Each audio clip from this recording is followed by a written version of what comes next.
আজি আমি 2020 চনৰ পৰা গোলাঘাট জিলা পূব শিক্ষা খণ্ডৰ মধ্য ইংৰাজী শিক্ষক সংস্থাৰ সেই সমিতি আজি পৰ্যন্ত অব্যাহত আছে। আজি আমি নতুন সমিতি গঠন কৰিবলৈ আমি প্ৰতিনিধি সভা অনুষ্ঠিত কৰা হৈছে আৰু আমি এই অধিৱেশনভাগি অষ্টম দ্বিবাৰ্ষিক অধিৱেশন অষ্টমবাৰৰ বাবে আমি এই অধিৱেশন অনুষ্ঠিত কৰিবলগীয়া হৈছে।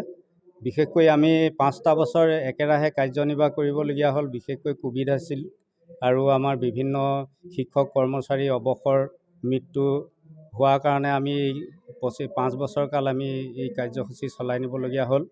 গতিকে আমি সভাপতি, সম্পাদক, সহ-সম্পাদক আৰু সমূহ আমাৰ যি বিষয়ববীয়া আছিলে, আমি এই উষাগৰঙা মধ্য ইংৰাজী বিদ্যালয়ত আজি এই দিনটোতে এই অধিৱেশনভাগ পাতিবলৈ সংকল্প লৈ আমি প্ৰথম কাৰ্যসূচী হিচাপে আমি আমাৰ জিলা পৰ্যায়ৰ আমাৰ যিখন আমাৰ মধ্য ইংৰাজী শিক্ষক সন্থাৰ পতাকা আছে, সেই পতাকা উত্তোলন কৰা হয়।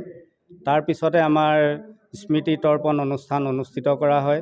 তাৰ পিছতে বৃক্ষৰোপণ অনুষ্ঠান অনুষ্ঠিত কৰি আমি ছাত্ৰ ছাত্ৰীসকলৰ সাংস্কৃতিক অনুষ্ঠান আৰু অৱসৰ গ্ৰহণ কৰা শিক্ষকসকলৰ স্মৃতি মন্থন অনুষ্ঠান এটি অনুষ্ঠিত কৰি মুকলি সভা অনুষ্ঠিত কৰা হয়। আৰু সেই স্মৃতি সভাতেই আমি বিভিন্ন ছাত্ৰ ছাত্ৰীয়ে কলা সংস্কৃতি পৰিৱেশন কৰিলে আৰু বিশেষকৈ অৱসৰ গ্ৰহণ কৰা শিক্ষকসকলেও বহুত স্মৃতি মন্থন কৰি আমাক আপ্লুত কৰিছিল।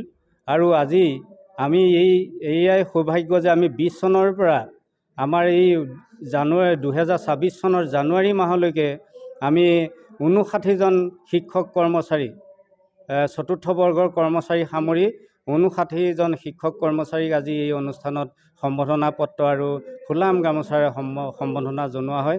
গতিকে সকলোলৈকে মোৰ আন্তৰিক অভিনন্দন জ্ঞাপন কৰি তেখেতে অৱসৰ গ্ৰহণ কৰা সেই শিক্ষকসকলৰ দীৰ্ঘায়ু সুস্বাস্থ্য কামনা কৰি আজি এই সভাৰ অনুষ্ঠানভাগি আমাৰ পূব শিক্ষা খণ্ডৰ খণ্ড বিষয়া মহোদয় মুকলি কৰি আমাৰ অনুষ্ঠানভাগ সাফল্যমণ্ডিত কৰিলে। গতিকে সকলোলৈকে আপোনাৰ জননী লাইভৰ আমাৰ যিসকল যুৱ সাংবাদিকে আমাৰ এই অনুষ্ঠানত আহি সহযোগ কৰিলে, তেখেতসকললৈকে আমি আন্তৰিক অভিনন্দন জ্ঞাপন কৰি আমাৰ যি কাৰ্যসূচী আছে পৰৱৰ্তী দুবছৰীয়া হিচাপে আমি কাৰ্যসূচী এই অধিৱেশনভাগ পাতি যাম বুলি সংকল্প লৈ আজি অনুষ্ঠানতে এই কথা আমি ব্যক্ত কৰিছোঁ। গতিকে নতুন সমিতি গঠন হ'ব আজি।